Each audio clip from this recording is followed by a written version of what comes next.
There it is. So we're going to talk about Monday Night Raw from September the 1st, 2025. I'm not sure if I'm going to put this video up same day or wait until the next day. I haven't figured that part out yet. But you'll get it when you get it. I'm so sorry. All right, so let's talk about this. They're back in France, and the French are making a ton of noise. So we're going to talk about CM Punk because he's waiting for Seth Rollins. He says there's only one entrance to the facility, which is a lie. I'm pretty sure in France they take something like fire very seriously. There's going to be multiple entrants and exits, etc. So obviously he finds out later that Seth Rollins has snuck in somehow. And he goes to the ring to call out Seth Rollins, but he gets Becky Lynch instead. Becky Lynch then proceeds to lambast CM Punk, saying that Seth is everything that CM Punk wishes that he was, and that it wasn't just other people's matches that fans chanted CM Punk during. It was her matches as well, and that CM Punk is the poster child for apathy, and that she willed herself to the main event of WrestleMania. She's the greatest women's wrestler of all time, blah, blah, blah. And then she said that they're in the middle of a revolution right now, and they want CM Punk gone. He doesn't fit Seth Rollins' vision of the new WWE. CM Punk said that he's the best in the world. That's why the people are chanting his name.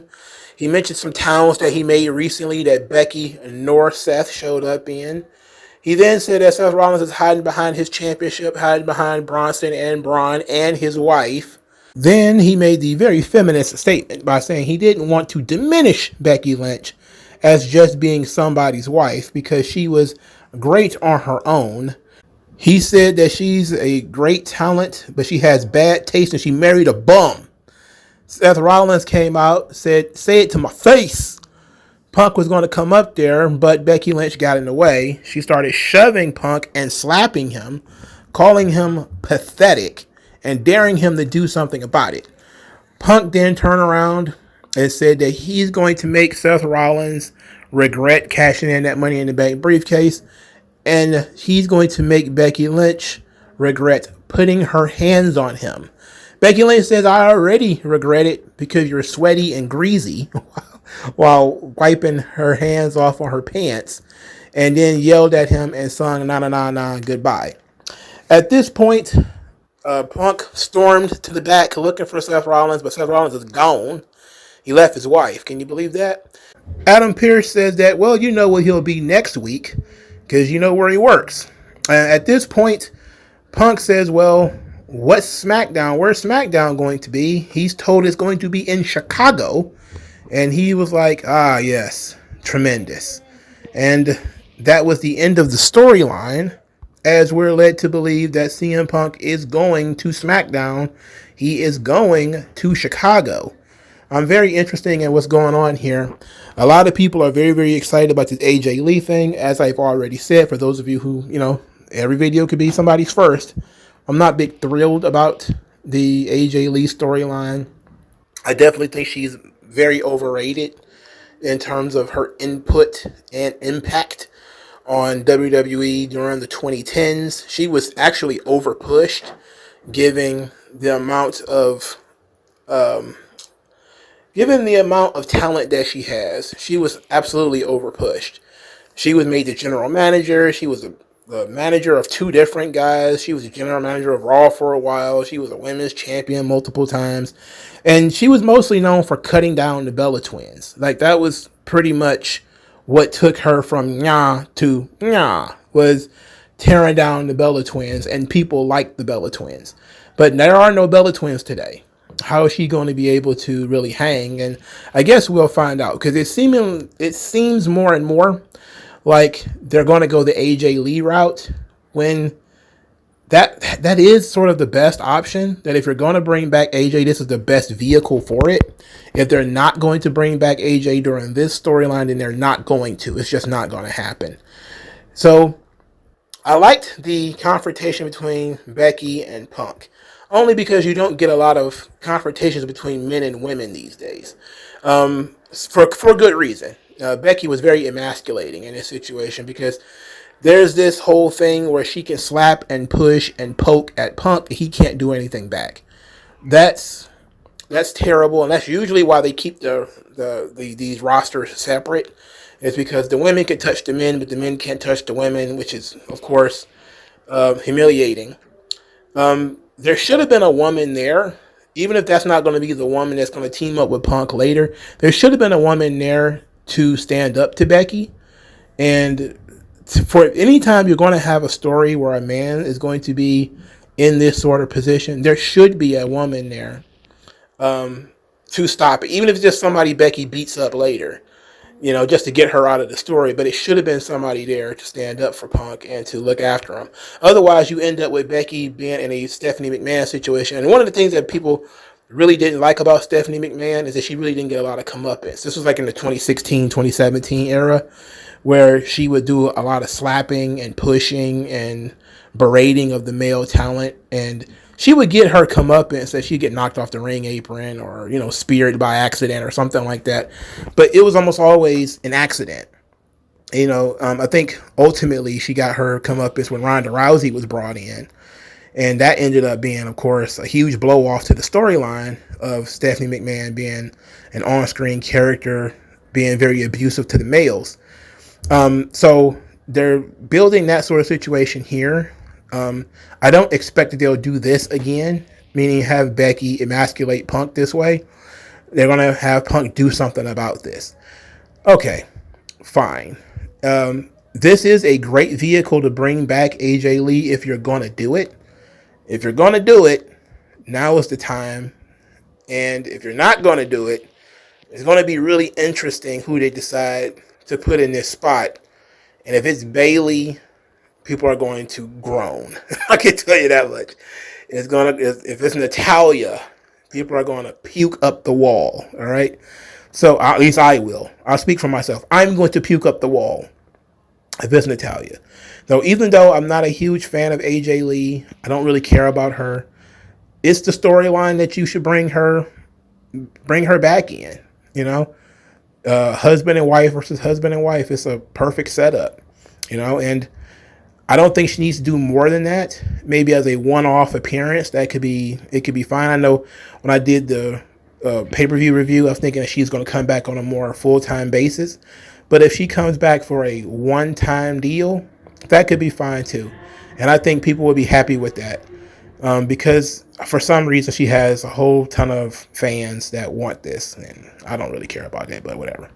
But I did like the Becky and Punk scenario, mainly because you don't see this a lot. Next, we got Jey Uso and LA Knight. They had words. LA Knight is upset that Jey Uso ain't getting it, that he should be the world champion, but Jey Uso kept screwing it up.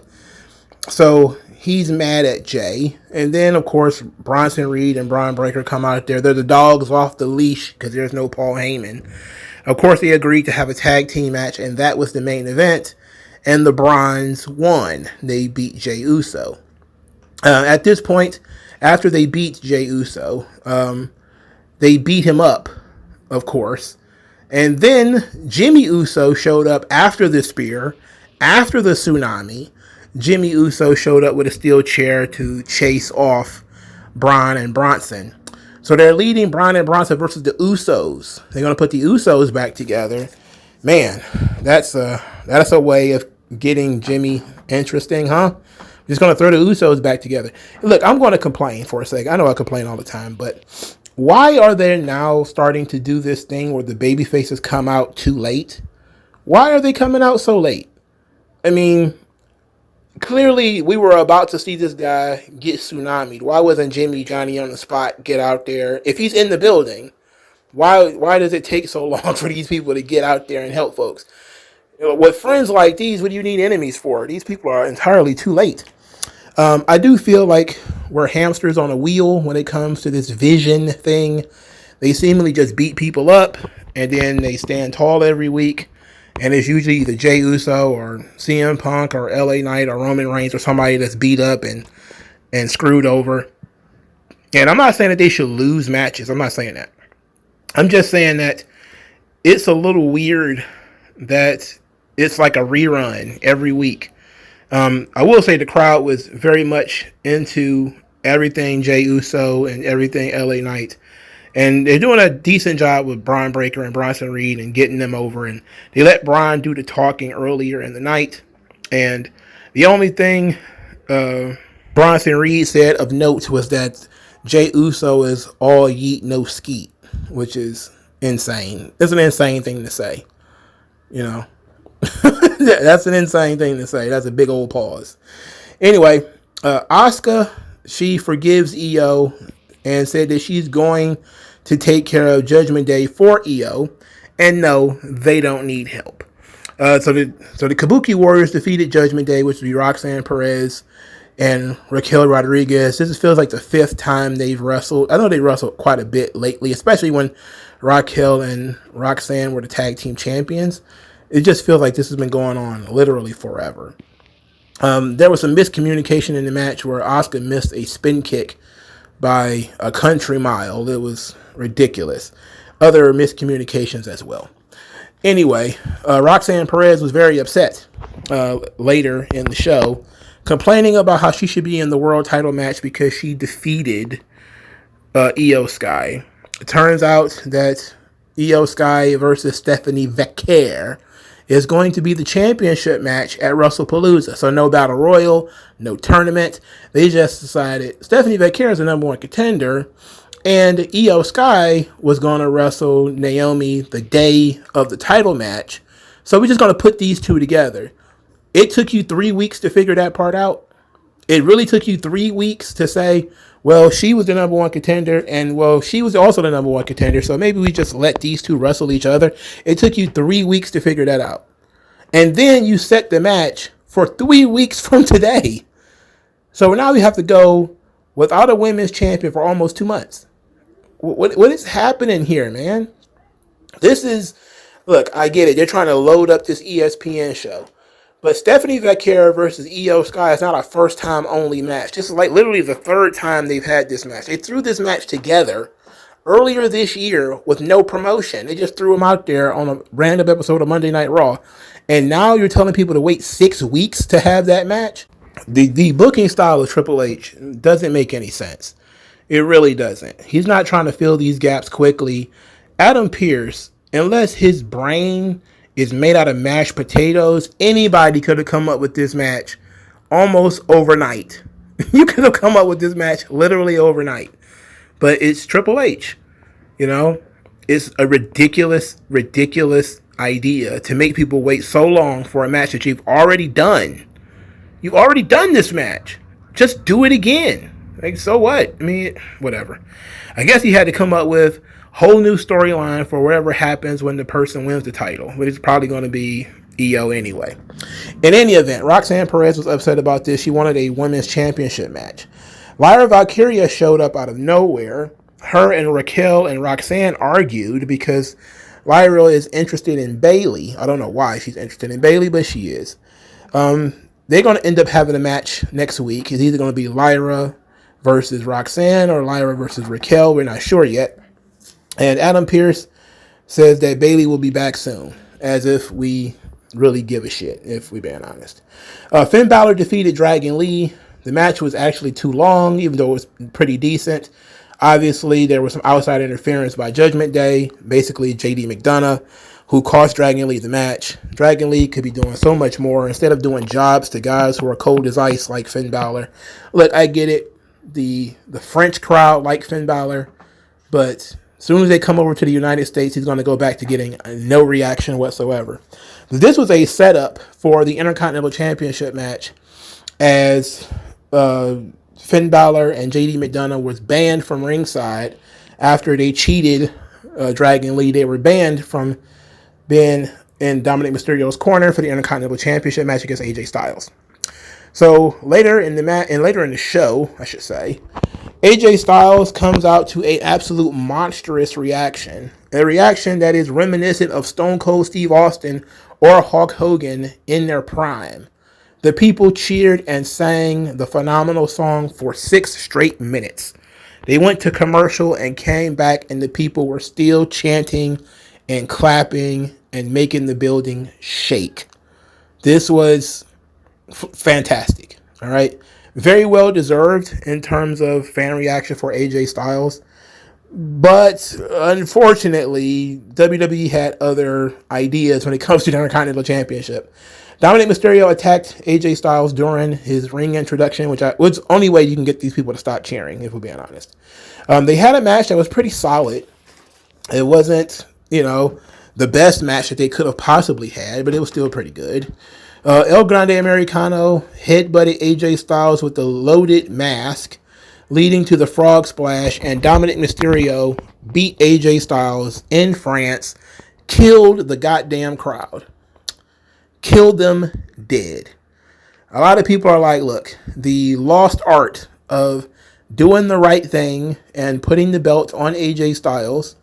So then the question is, if they weren't going to put it on AJ, after having AJ chase this guy for 4 fucking months, if you're not going to put the belt on AJ, especially in France, who are you going to put the belt on? Because Dominic has had this belt for a really long time. Who are you? There is nobody else. They've beaten every other babyface to paste. The amount of Judgment Day run-ins, the amount of El Grande Americano run-ins have beaten every babyface from Penta to Dragon Lee to AJ Styles. They beat them all to paste. Nobody has been in any way positioned to take this title from Dominic Mysterio, which can be fine if you want to give him a really long run with the title to establish him. I'm fine with that, but he's been champion since WrestleMania, and this is the only real feud that he's been in. Now, I do know he's in a parallel reality with El Grande Americano. I do know, not El Grande Americano, El Hijo del Vikingo. I do know that, but that's not, it hasn't got anything to do with the Intercontinental Championship, okay? That's got nothing to do with the Intercontinental title. So we're in this weird vortex where Dominic Mysterio has this championship, but he has no contenders. He's got nothing going for him. And it's almost like Triple H, who no doubt was one of the catalysts of AJ Styles being brought into WWE, but he's clearly not a favorite because AJ not getting a match with John Cena where it would have made perfect sense to do so. The idea of AJ doing a job, which is in front of this crowd where he got this reaction. I mean, my Lord. And you knew this reaction was coming. This is why you booked AJ versus Dominic in France, so that you can get this reaction, so you knew it was coming. I'm all for giving a young guy some heat, but AJ should have won the title here.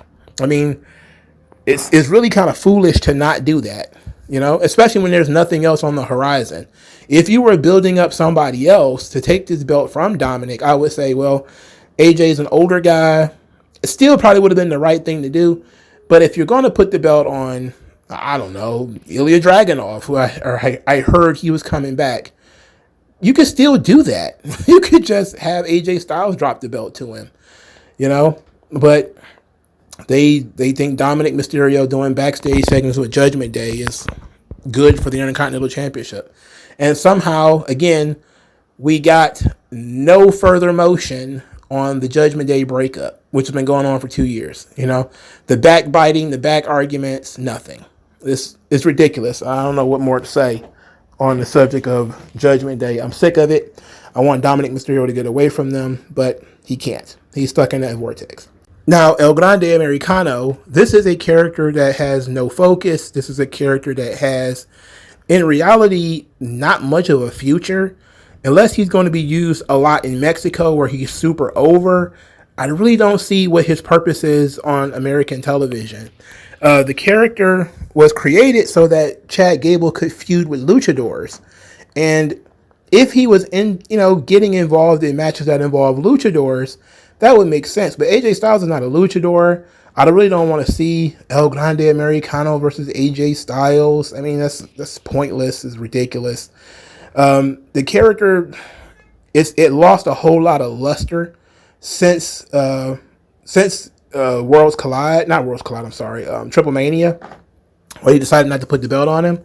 It lost a whole lot of luster. The character has no direction. What does it exist to do? And why is he helping Dominic Mysterio? None of this stuff makes sense. And it's a waste of AJ Styles' time, if we're being honest. I forgot to discuss the damage control issue, the Io Asuka stuff. As I mentioned earlier, Asuka says that she's going to defeat Judgment Day, which they ended up doing. Afterwards, Io becomes friendly with Nikki Bella, and Asuka brushes Nikki Bella off, tells her to beat it, and says that she's going to help Io Sky beat Stephanie Vaquera so they all can be champions again. She wants to be tag team champions with Kairi, and she wants Io to become the women's world champion. Io says she doesn't need help beating Stephanie Vaquera. And then Asuka yelled at her that she didn't beat her at SummerSlam. She didn't win the title at SummerSlam or something. So that was sort of the beginning of that. Asuka is being very pushy. She's yelling at Kairi, and Kairi's doing a really good job of flinching when Asuka, calls her name or whatever, which is very much an added twist to the character work here. But Asuka also bowed up on Rhea Ripley and got in her face, as Rhea Ripley said that she respects Stephanie Vaquera and Io, but she wants to fight the winner, essentially. Asuka butts in and says that Rhea wants to fight Io before Io even won the title. What kind of friend are you, basically? And Rhea says, I still want to be the champion. So Asuka says, you're not Io's friend. You need to stay away from her. Asuka and Rhea then get face to face. And Rhea says, nobody tells me what to do. And Asuka says, well, I did. And Rhea says, well, don't you push me. And Asuka says, I built a reputation for 10 years. I push whoever I want. And I was like, oh, wow. Okay. All right, now. If Asuka had not lost clean to Jade Cargill, I would actually be okay with this. But since they had Asuka lose to Jade Cargill, who then turned around and lost to Stephanie Vaquera and Nia Jax, so, who knows? But I like the Asuka Rhea Ripley feud. I think that could be fun, but you got to get Asuka back to the position that she was in, where she was dominant and you could believe that she would beat Rhea Ripley in a straight up fight between the two of them. At this point, I don't think anybody believes that Asuka can beat Rhea Ripley. The only other thing to talk about is Rusev, who says that he is an example to children, and that the kids should be one of a kind, and that you should be unstoppable and be courageous like Rusev, and that now Sheamus knows his place at his feet. Maybe now they can be friends again. Of course, doesn't move Rusev's character over even a little bit, because he's still talking about Sheamus, even though he soundly beat Sheamus. It seems that a lot of people didn't realize that when Rusev says that he was better than every wrestler in AEW, he was probably in character. And this follows suit, because he's cut promos since then saying how glad he is of making Sheamus submit, and that Sheamus didn't, pass out, but that he tapped out. And this seems to be along the same lines. If they wanted to do Rusev with kind of this twisted superhero kind of thing, where the kids should try to be like me because I am everything that a child should want to be like, that could be fun. You need to do that in the middle of the ring, however. There is something about somebody commanding the ring and commanding the attention of the audience, where you're not turning the channel because it's a 30-second spot or backstage or whatever. Yes, I like that. I don't mind that. But some of these promos need to happen in the ring. Some of these promos need to happen in front of the live audience, so that the crowd can react, so that the crowd can give feedback to what's going on here, and it's not just a blink and you missed it sort of situation. I definitely think Rusev and Aleister Black and quite a few guys are really harmed by not being put in a position where they could command the ring. So that's it. That's Monday Night Raw from September the 1st. I gotta say, Dominic Mysterio versus AJ Styles was good. CM Punk, Becky Lynch was interesting. That was good. The main event was okay. Obviously, the 6-man tag was pointless. It was absolutely pointless. Dragon Lee and Finn Balor was a good match if you're just into work weight matches. I didn't really see a purpose in it, and it seemed to go on a little long for me. I do like the damage control Asuka Io stuff. Also like that it branched over into the Rhea thing. So there is some elements here that I like, The problem with this is that Triple H doesn't pay off storylines anytime soon, and they move at a granular pace. So there's angles that they probably started right now that they're not going to actually pay off on until fucking December. And like, who the hell wants to, like, we do like long form storytelling, but when you tell long form stories, there's still supposed to be events in between where things happen. And Triple H he often forgets what he did last time. And things don't happen for weeks and weeks, months and months, and then you're supposed to remember it. That's the problem. It's a big problem. But a lot of stuff here is okay. There's a lot of seeds planted for positive things in the future, so let's see what happens. But the mid card is terrible. The main event is not good either because of Seth Rollins, but the mid card is a disaster. Dominic Mysterio is great, but you have no players for him. You got nothing going for him. So I'm not sure what they're going to do. Like, share, subscribe. Talk to you guys later. Peace out.